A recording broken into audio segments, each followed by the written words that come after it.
Hello, wizards, witches, and everyone in between. My name is Emma, and today I will be doing the book talk. Hello, wizards, witches, and everyone in between. My name is Emma, and today I will be doing the Booktube Real Talk tag. So this tag was created by Books with Alyssa J. I will link her channel and that video down below. And I was tagged to do this by Hannah from Snow White Reader, which is the first time I've been tagged to do something. So that means a lot to me. I was super excited, and I absolutely love watching these tags. I feel like almost everyone's done it now though, so I'm gonna have to do some searching and figure out who to tag. So the people I tag, you will be linked in the description. We're keeping this casual today. I treated myself to a strawberry refresher from Starbucks, and for the first time added a strawberry tea infusion into it, and it is a game changer. I've been sleeping on that. Okay, question 1. What's something nobody told you about Booktube before you started your channel? Nobody told me how welcoming everyone would be, and 2, how time consuming it would be. So let's talk about the second thing I said first. So time consuming wise, it's time consuming in a good way. I really want to interact with people, and so watching their videos, commenting on their videos, reading their tweets, and then also making time to, sorry, it just got really cloudy outside, making time to read the books I want to read, watch Netflix, go to work, go to school. It all just takes a lot of time. Okay, I probably look really yellow because I had to turn my overhead light on because the sun disappeared. That's like the theme of my videos is where's the sun? Where's the natural light? So that's pretty time consuming, and sometimes it can get overwhelming, and I put that on myself just because I really want to interact and talk to so many people. So it's time consuming, but in a good way.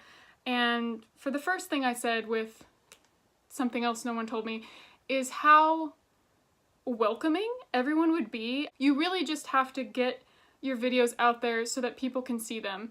And once other small book channels see you, everyone is so nice. And so it's really just about getting those initial views so that people know that you're here. Question number 2, what is your opinion on typical Booktube videos? Wrap-ups, TBRs, hauls, etc. I love wrap-ups and hauls specifically. I don't watch many TBRs. I think it's just because I don't do them, and most people who do wrap-ups also do TBRs, so it's like at the end of the month I'm gonna know what you read anyway. But wrap-ups are honestly one of my favorite videos to watch, and also my favorite videos to make. I feel like I get the most interaction with people on my wrap-up videos. People really like hauls because it like shows them new books and stuff that's out there, but to me wrap-ups are a lot more valuable because along with finding a new book you didn't know about, you get the person's opinion on it. And so many of the booktubers I watch have very different tastes in books, and so I absolutely love hearing what they think about them. So I don't know, to me wrap-ups are like one of my favorite videos to watch. And these typical booktube videos I think are the foundations of booktube, and I guess people could see them as basic, but I think they're great. I think it is important to kind of intersperse them with different videos. That's just a personal preference of mine. I love skits, anything more creative, but at the end of the day, I love hearing people talk about books. I'm actually working on a music video parody. It might be out already. If it's not out before this video's out, it will be out soon. I'm gonna make a big ol' fool of myself in it, but it has been so fun to be super creative with that. So I definitely think just make the kind of videos you want to make. Don't feel bad for making typical book videos. Question number 3. What is an assumption you had about Booktube before you joined? Was it proven to be correct or not? I had the assumption that it would be a lot of work, which I think is true, just because I used to make videos in the past and they weren't like Booktube videos, but just videos in general, and I made videos in high school for projects and stuff, and I knew it was a lot of work. Making sure you have, the time set aside, a nice-ish background, you have editing, you have a thumbnail, it just, uploading, processing, it takes a long time. And so I kind of knew that going into it. So that's kind of, I was proven correct, I suppose. Question number 4. What is something you've done that has actually helped you grow your audience? So as of right now, I have, I think, 356 subscribers or something, and I've gained quite a few from book Twitter. I don't know why it took me so long to make a Booktube Twitter. I already had a Twitter, and I was following some book people on there. I saw that they would tweet about their videos coming out, and people would like it and be like, can't wait to see it. And I was like, that's a great way to get people hyped about your next video and to get your video out there. And you connect so much better with people on Twitter than like in comment sections of YouTube, because there's only so much you can say, and I feel like you get a better sense of who people are through their tweets. Obviously, I mean, social media, you see what people want you to see, but in general, you know, you get more of a sense of their lives versus just like a YouTube video where we're talking about books instead of just talking about us. So I really like that. I think that's probably what's grown my channel the most, and I also just think consistent videos. I do 2 videos a week, so I think consistency is important, even if it's just 1 video a week, just making sure that you have a video almost every week. Question number 5. What is a common mistake you see new booktubers making, or one that you made?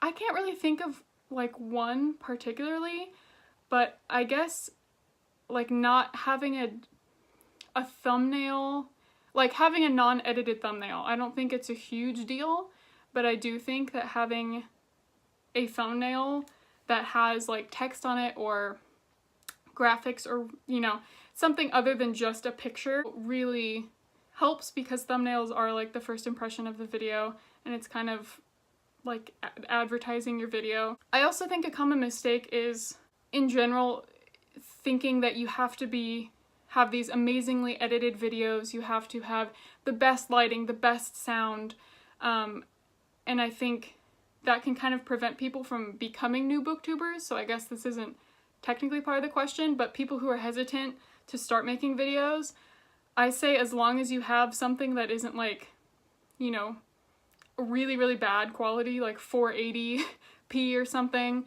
I say go for it. I don't have a fancy camera.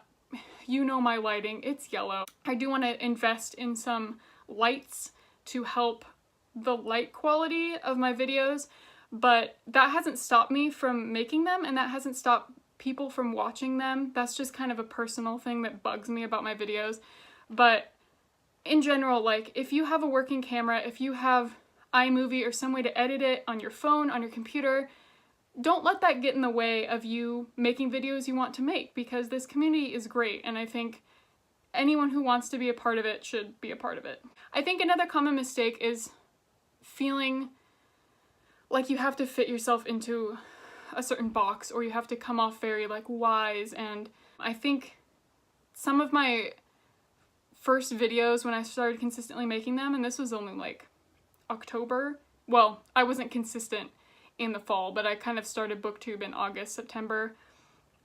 I feel like my personality didn't come through, and so I think it's important for you to express yourself in your videos, and I think people will recognize that, and you'll gain followers that way too.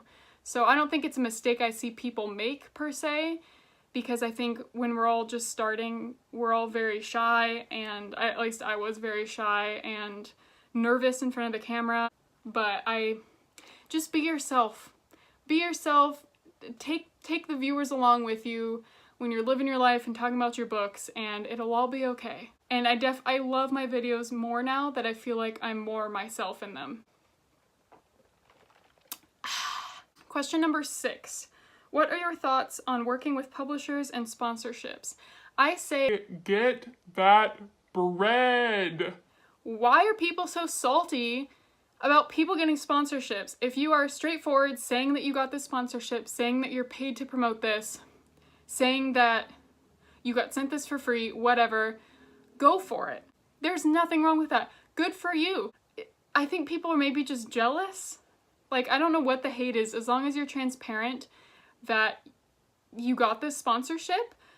It's like, if I'm watching you already, I trust you that your opinions are your opinions and you're not getting paid to say that you like this book, you just got sent the book, or you're getting paid to talk about it, or whatever it is. I think that's great. I wish that for everybody. Sponsorships for everybody. If I was Oprah, we'd all be sponsored right now. Question number 7.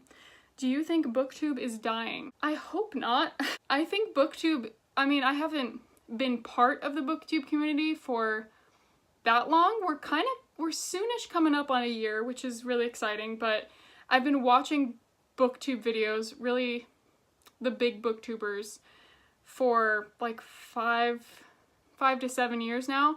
And I didn't even know, really, to be honest, that the smaller community existed. But I definitely don't think it's dying. I mean, you look every day, there are dozens of new Booktube newbie tags. And you go on Twitter, and there's so many book Twitters that have their channels linked. It's like overwhelming.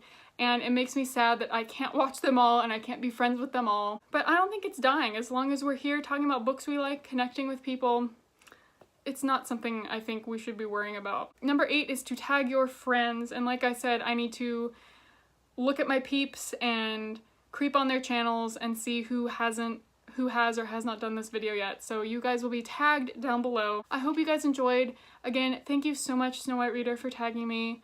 I really appreciate it. I felt very special, and I've been wanting to do this video forever, but I was just like, you know what? I'm gonna wait, see if I get tagged, and then once like I feel like everyone has already done it, and if I'm still not tagged, then I'll just go ahead and do it. So, what if I just like choked on one of these frozen strawberries, like on camera? Okay, I'm dying. I hope you guys enjoyed this video. Let me know your thoughts on it down below if you agree or disagree with me on anything, and I will talk to you guys later.